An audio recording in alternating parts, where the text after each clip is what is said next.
Alright guys, let's look at this dead spot here. I want to see if we can really not notice it. I'm going to wind it out. Quarter or half throttle.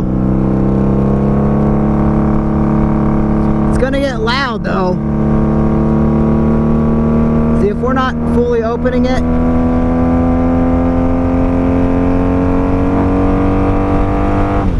you don't even notice it.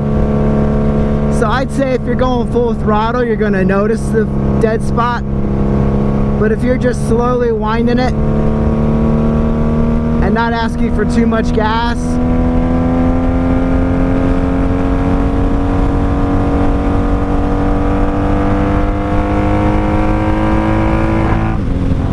you can buzz right through it. It's only when you get into the upper top of the main jet is when it's not giving enough fuel to equal the airflow. So I'm confident in that, actually, that there's really not anything wrong with the carburetors or the bike. It just gets really loud because you have the loud, open, wide open drag pipes from Jardine.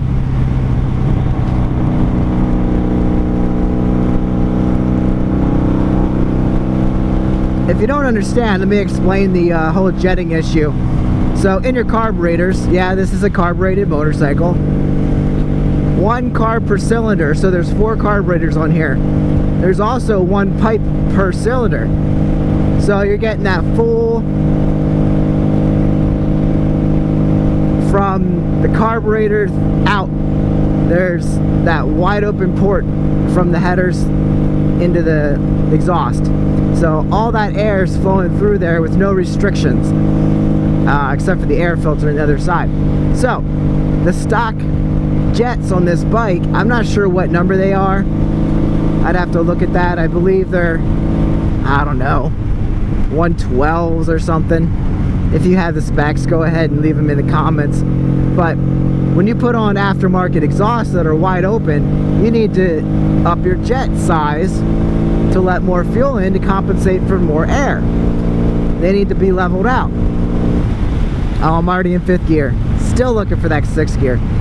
Okay, so this bike and all of my other 3rd gen Magnas that have aftermarket pipes or baffles removed, none of them have been rejetted from the factory jets. So they're still expecting baffles and factory setup. So you don't have the extra fuel flow, and all it is really just a bigger hole in the jets. Now it's real easy to change once you have the carburetors out, but when they're in the bike, you cannot, the carburetors are not easy to get out. So it's easier just to throw new pipes on, make it louder, and head on down the road. What you gotta do is take the carbs out, open up the bottoms. Once you do that, the jets are easy to change. Just screw out the old ones and put in new rejetted ones. You go to any place, that reputable place that sells jets, you can, Sigma, I believe, is one. They have a map for your elevation to get your bike to run well. They'll ask you what kind of exhaust you have, what kind of intake you have, if you change to like a high flow air filter, and they will recommend the right size jetting for your bike. So like I said, it's really not that hard once you have the carburetors out, but sometimes if you don't know what you're doing, you can mess stuff up, because then you're dealing with probably needing to reset all your carburetor settings and everything. I don't know. If you have them out, you might as well go ahead and rejet, or just ride it like I do. I did not change the setups on these. I like my bike stock, but when you buy them already altered and you love the sound, you're not going to change anything, right? And I don't feel like tearing apart a bike that is running pretty good, and you can just compensate for the issues. It's not a big deal. So that being said, I'm not going to tear the carbs out of this thing. It's running great. Just don't peg it when you get up to 5 and 6 and you'll be okay. that's talking about the carb rejetting on this thing. The other thing I was playing with is clutchless shifting, and I do it quite often going up through the gears, rev matching, but I'm not as familiar with doing it on downshifts, because if you miss a rev match on a downshift, you're either gonna mess up the bike, it's gonna jerk, and you could do more damage than good. So it's always nice just to pull in the clutch for downshifts. And I can't even describe it. It's just a feeling that I get. I know I've watched other videos trying to teach you how to rev match.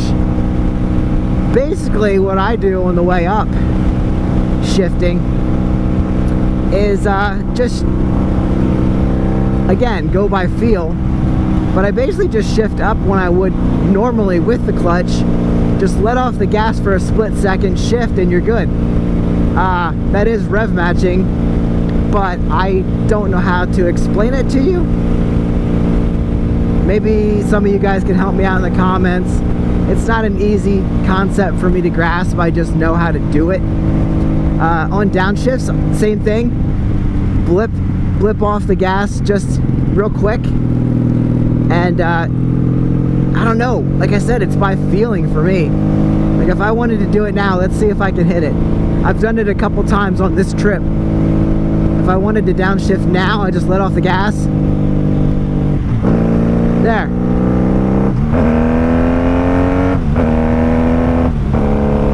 That was 5th down to 4th down to 3rd on downshifts. But you don't want to be revving, because that's making your engine rev, and the engine and clutch have to be spinning at the same speed. I don't know how to describe it to you. Just, I don't even know how to practice it. You just get it. But you always want to let off the gas when you're doing it. Let the throttle down. Like if I wanted to downshift right now,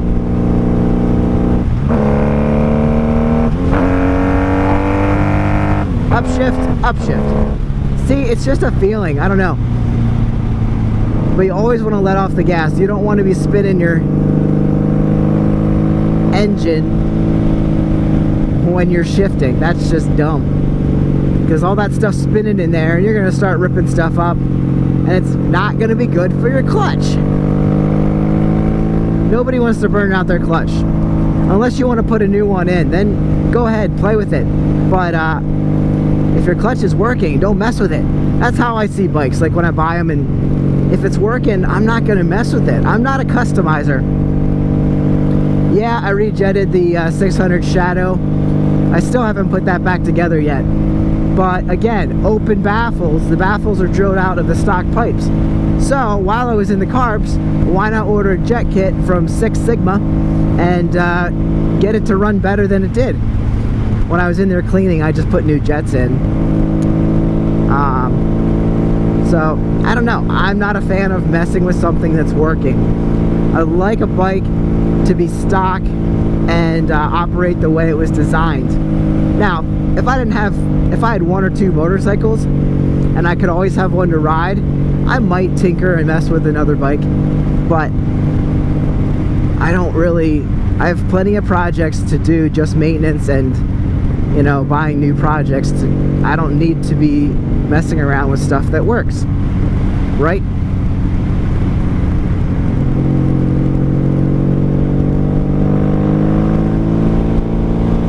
Alright, downshift. Wait for it, I'm going to cut out. I'm moving pretty good right now. This thing cruises pretty good in every gear.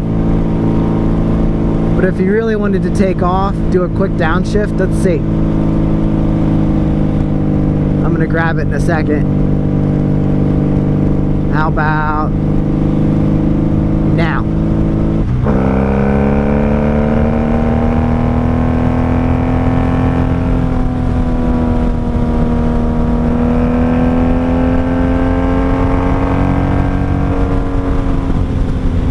See right there, I was right on the line where the jets should have been upped.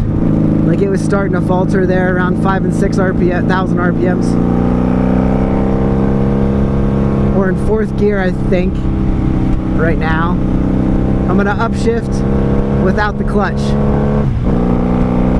Yeah, Yeah, so everything, I don't think I've used the clutch since I started recording. Right now we're in 5th. I feel like I should have a 6th gear. I mean, obviously we're not out revving the bike, but I just like that extra gear just to quiet it down and cruise. I don't know why they didn't put an overdrive and a 6th gear on this thing, because it's a cruiser bike, but it is a muscle bike, so that's a difference. We got UPS on one side, FedEx on the other side. These guys are busy. Alright, 5th gear now.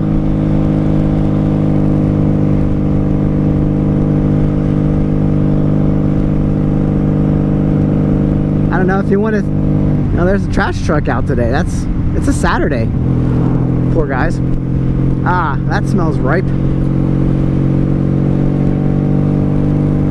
If you want to think about... I just thought about this. You know, in school, when you're in a fire and they taught you how to stop, drop, and roll, it's kind of like downshifting. You want to get off the throttle, so you stop the throttle, drop your gear, and then you can get in it again. So stop, drop your gear, and roll out. So do that on this little incline here. Alright, so I'm going to stop the throttle. Ooh, ow, forgot about that bump. Alright, stop the throttle, drop and roll.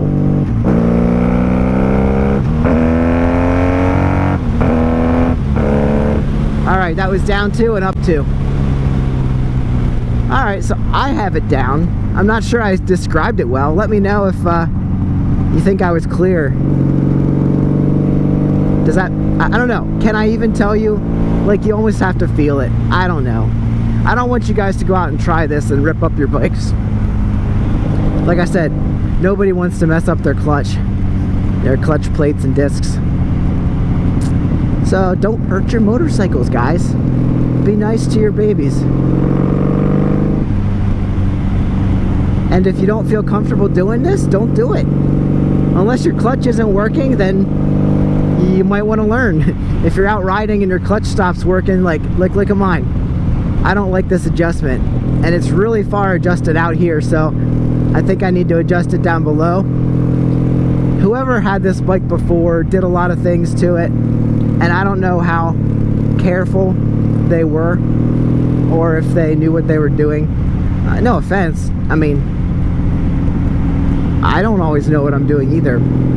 I try to research, but the clutch needs adjusted on this. At least the clutch lever does. The clutch works fine. Just the lever's got some free play in it, which is fine. It just doesn't pull back when I use it. And I think it's only engaging the last like quarter, and I want it to engage sooner, so I don't have to pull it down to the lever, and that kind of down to the grips. That kind of makes me nervous, because if it gets out of play too much, it's not going to work. And then I don't have a clutch. I don't have to do what I'm talking about. All right, like on a turn like this, I'm not going to do it clutchless. Because when you're turning, you don't really want to mess with... It's better to do it in a straight line in case you don't hit it.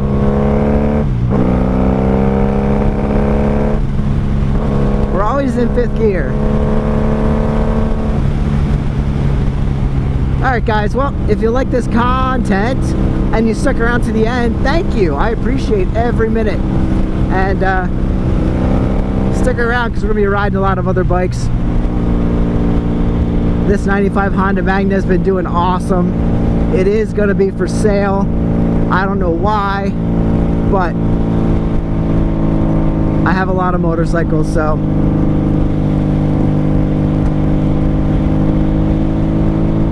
this one may or may not be going away.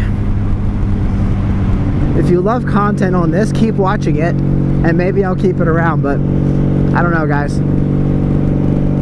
I can't take any passengers, and it seems like there's always someone that wants to ride on the back. I'd have to figure out putting someone else on the bike. There is a brace a frame brace that should be under the seat and the fender that's not there. So it's a custom fender, and I just don't like the fact that I would have to